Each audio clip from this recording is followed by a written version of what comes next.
The Call of the Wild, Chapter 4, Part 2.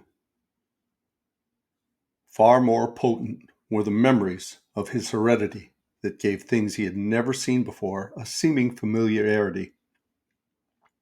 The instincts, which were but the memories of his ancestors become habits, which had lapsed in later days, and still later in him, quickened and became alive again. Sometimes as he crouched there, blinking dreamily at the flames, it seemed that the flames were another fire, and that as he crouched by this other fire, he saw another and different man from the half-breed cook before him. This other man was shorter of leg and longer of arm, with muscles that were stringy and knotty rather than rounded and swelling. The hair of this man was long and matted, and his head slanted back under it from the eyes. He uttered strange sounds and seemed very much afraid of the darkness into which he peered continually, clutching in his hand, which hung midway between knee and foot, a stick with a heavy stone made fast to the end. He was all but naked, a ragged and fire-scorched skin hanging part way down his back, but on his body there was much hair.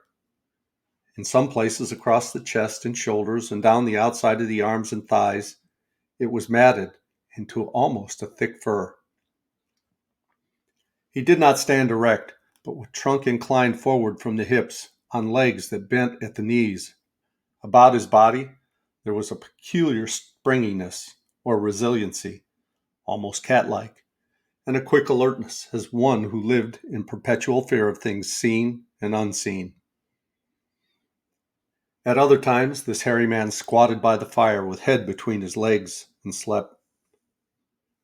On such occasion, his elbows were on his knees, his hands clasped above his head as though to shed rain by the hairy arms. And beyond that fire, in the circling darkness, Buck could see many gleaming coals, 2 by 2, always 2 by 2, which he knew to be the eyes of great beasts of prey. And he could hear the crashing of their bodies through the undergrowth, and the noises they made in the night. And dreaming there by the Yukon bank, with lazy eyes blinking at the fire, those sounds and sights of another world would make the hair raise along his back and stand on end across his shoulder and up his neck, till he whimpered low and suppressedly, or growled softly, and the half-breed cook shouted at him, "Hey, you, Buck, wake up!" Whereupon the other world would vanish, and the real world come into his eyes, and he would get up and yawn and stretch as though he had been asleep.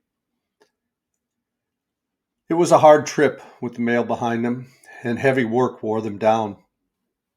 They were short of weight and in poor condition when they made Dawson, and should have had 10 days or a week's rest at least. But in 2 days' time, they dropped down the Yukon bank from the barracks, loaded with letters for the outside. The dogs were tired, the drivers grumbling, and to make matters worse, it snowed every day. This meant a soft trail, greater friction on the runners, and heavier pulling for the dogs. Yet the drivers were fair through it all and did their best for the animals. Each night, the dogs were attended to first. They ate before the drivers ate, and no man sought his sleeping robe till he had seen to the feet of the dogs he drove. Still, their strength went down.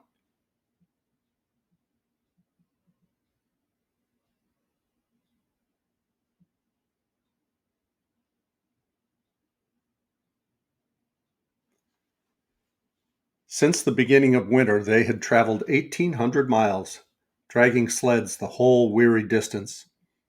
And 1,800 miles will tell upon life of the toughest. Buck stood it, keeping his mates up to their work and maintaining discipline, though he too was very tired. Billy cried and whimpered regularly in his sleep each night. Joe was sourer than ever, and so Leeks was unapproachable, blind side or other side. But it was Dave who suffered most of all. Something had gone wrong with him.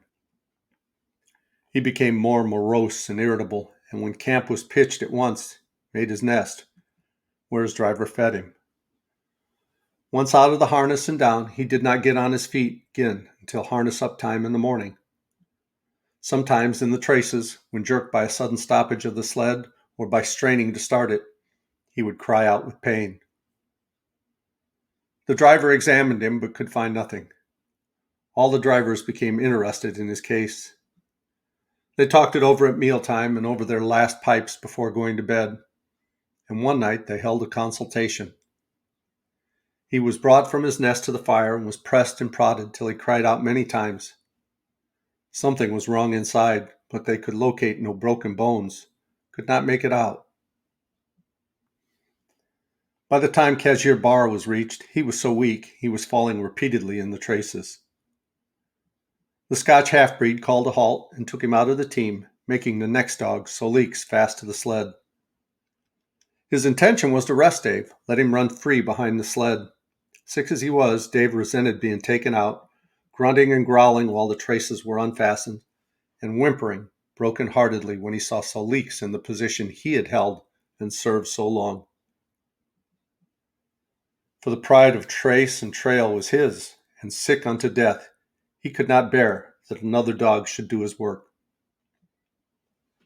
When the sled started, he floundered in the soft snow alongside the beaten trail, attacking Solix with his teeth, rushing against him, and trying to thrust him off into the soft snow on the other side, striving to leap inside the traces and get between him and the sled, and all the while whining, yelping, and crying with grief and pain. The half-breed tried to drive him away with the whip, but he paid no heed to the stinging lash, and the man had not the heart to strike harder. Dave refused to run quietly on the trail behind the sled, where the going was easy, but continued to flounder alongside in the soft snow, where the going was most difficult, till exhausted. Then he fell, and lay where he fell, howling lugubriously as the long train of sleds churned by.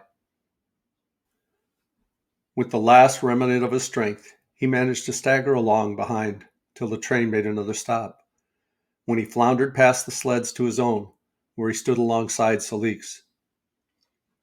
His driver lingered a moment to get a light for his pipe from the man behind. Then he returned and started his dogs. They swung out on the trail with remarkable lack of exertion, turned their heads uneasily, and stopped in surprise. The driver was surprised too.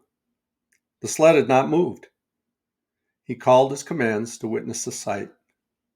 Dave had bitten through both of Solix's traces and was standing directly in front of the sled in his proper place. He pleaded with eyes to remain there.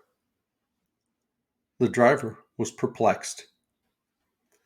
His comrades talked of how a dog could break its heart through being denied the work that killed it, and recalled instances they had known where dogs too old for the toil or injured had died because they were cut out of the traces. Also, they held it a mercy, since Dave was to die anyway, that he should die in the traces, heart easy and content. So he was harnessed in again, and proudly he pulled as of old, though more than once he cried out involuntarily from the bite of his inward hurt. Several times he fell down and was dragged in the traces, and once the sled ran up upon him so that he limped thereafter on one of his hind legs. But he held out till camp was reached, when his driver made a place for him by the fire.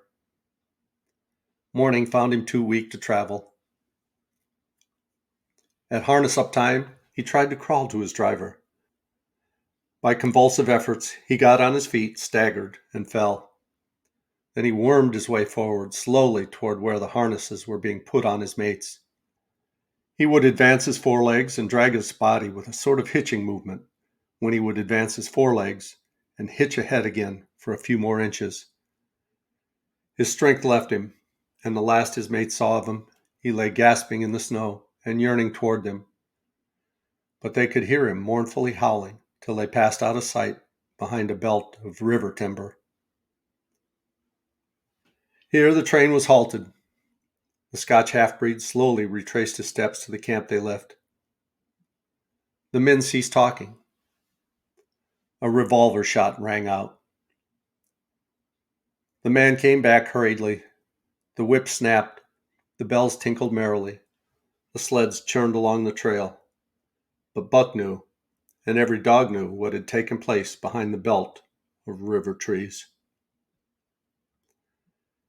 And we'll start Chapter 5 in the next video. Till then, thank you so much for listening. This Tigger says ta-ta for now. Love you guys. Bye-bye.